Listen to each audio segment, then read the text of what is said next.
In 1983, a team of deeply pious scientists conducted a radical experiment in an undisclosed facility. The scientists had theorized that a human without access to any senses or ways to perceive stimuli would be able to perceive the presence of God. They believed that the five senses clouded our awareness of eternity, and without them, a human could actually establish contact with God by thought. An elderly man who claimed to have nothing left to live for was the only test subject to volunteer.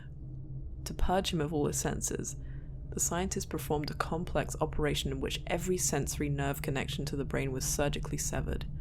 Although the test subject retained full muscular function, he could not see, hear, taste, smell, or feel.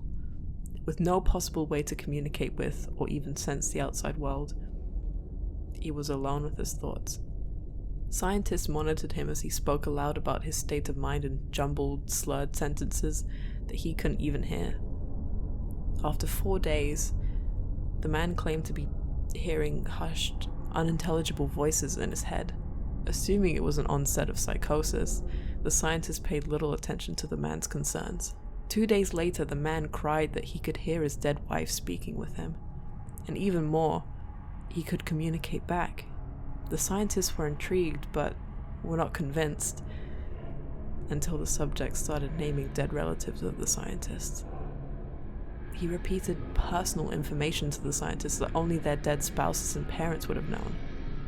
At this point, a sizable portion of the scientists left the study. After a week of conversing with the deceased through his thoughts, the subject became distressed, saying the voices were overwhelming. In every waking moment, his consciousness was bombarded by hundreds of voices that refused to leave him alone. He frequently threw himself against the wall, trying to elicit a pain response. He begged the scientists for sedatives so he could escape the voices by sleeping. This tactic worked for 3 days, until he started having severe night terrors. The subject repeatedly said that he could see and hear the deceased in his dreams. Only a day later, the subject began to scream and claw at his non-functional eyes, hoping to sense something in the physical world. The hysterical subject now said the voices of the dead were deafening and hostile, speaking of hell and the end of the world. At one point he yelled, "No heaven, no forgiveness," for 5 hours straight. He continually begged to be killed, but the scientists were convinced that he was close to establishing contact with God. After another day, the subject could no longer form coherent sentences. Seemingly mad, he started to bite off chunks of flesh from his arm. The scientists rushed into the test chamber and restrained him to a table so he could not kill himself.